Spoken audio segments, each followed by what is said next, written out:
Si tu continues de vivre comme tout le monde autour de toi, t'auras exactement la même vie qu'eux.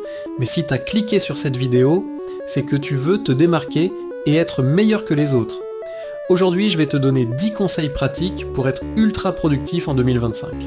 Ces techniques vont te permettre de surpasser tes objectifs et de laisser la concurrence dans la poussière. Commençons par la technique Pomodoro. C'est simple mais redoutable.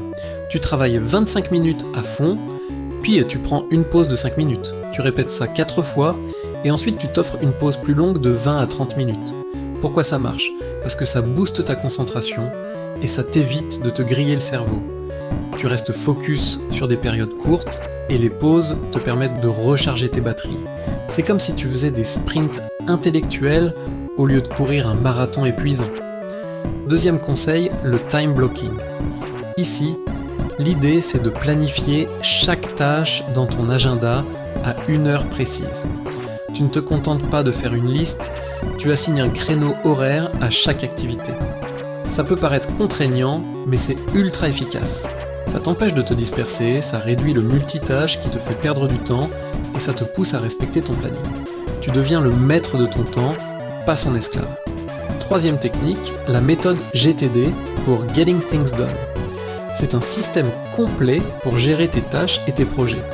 L'idée de base, c'est de noter absolument toutes tes tâches dans un système fiable. Ça peut être un carnet ou une appli, peu importe. L'important c'est que tu clarifies les actions concrètes à faire pour chaque tâche, puis que tu les exécutes l'une après l'autre. Ça libère ton esprit de tout ce stress inutile et ça te permet de te concentrer sur l'action plutôt que sur la gestion mentale de tes to-do list. Quatrième conseil, et c'est crucial, la gestion de l'attention. Dans notre monde hyper connecté, c'est la ressource la plus précieuse. Alors voilà ce que tu vas faire. Tu organises trop ton environnement pour éliminer toutes les distractions. Tu coupes les notifications, tu mets ton téléphone hors de vue, tu fermes les onglets inutiles sur ton ordi. L'objectif, c'est de te concentrer sur une seule chose à la fois et de la terminer avant de passer à la suivante. C'est comme ça que tu vas vraiment avancer, pas en jonglant entre 10 tâches différentes. Cinquième astuce, la reverse to-do list. Au lieu de te focaliser sur tout ce qu'il te reste à faire, tu notes ce que tu as déjà accompli dans la journée. Ça peut paraître contre-intuitif, mais c'est super puissant. Pourquoi ? Parce que ça renforce ta motivation en te montrant tout ce que tu as déjà réalisé. Tu vois ton avancée réelle, pas juste la montagne de travail qui t'attend. C'est un boost de confiance quotidien qui te pousse à en faire encore plus. Sixième conseil, le Kaizen ou l'amélioration continue. L'idée ici, c'est de faire de petits progrès chaque jour. Tu ranges ton bureau, tu simplifies ton espace de travail, tu élimines le superflu. Ça peut sembler insignifiant sur le moment, mais ces petits gains s'accumulent et te rendent beaucoup plus efficace sur le long terme. C'est comme si tu optimisais constamment ta machine à productivité. Septième technique, le rituel du morning memo. Chaque soir, avant de te coucher, tu écris la tâche prioritaire pour le lendemain. Pas une liste, juste la tâche la plus importante.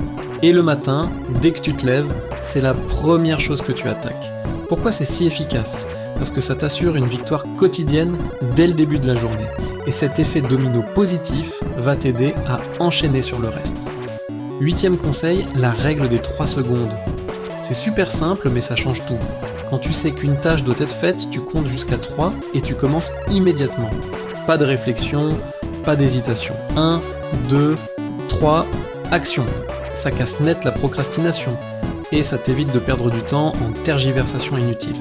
Tu passes à l'action avant même que ton cerveau ait le temps de trouver des excuses. Neuvième astuce, diviser pour avancer.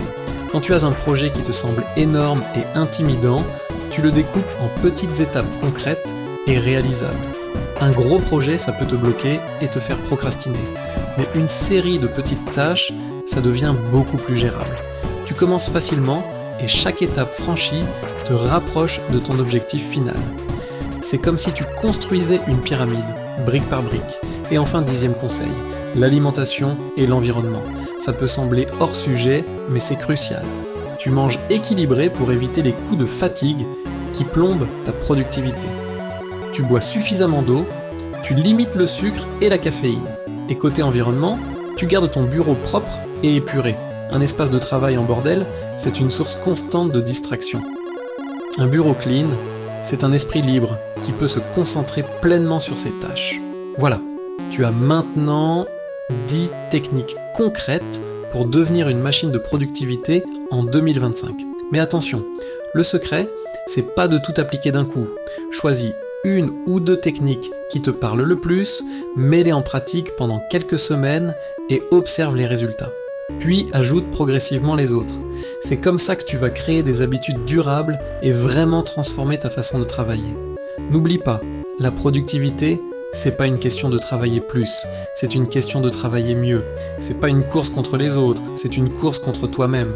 Chaque jour, tu dois chercher à être meilleur que la veille. Et avec ces techniques, tu as toutes les cartes en main pour y arriver. Alors maintenant, c'est à toi de jouer. Prends ces conseils, adapte-les à ta situation et deviens la meilleure version de toi-même. Parce que si tu continues à faire comme tout le monde, tu auras les mêmes résultats que tout le monde. Mais toi, tu veux plus, tu veux l'excellence, tu veux le succès. Et avec ces outils, tu vas l'atteindre. N'hésite pas à laisser un commentaire pour me dire quelle technique tu vas essayer en premier. Et si tu as d'autres astuces de productivité qui marchent pour toi, partage-les. On est là pour progresser ensemble.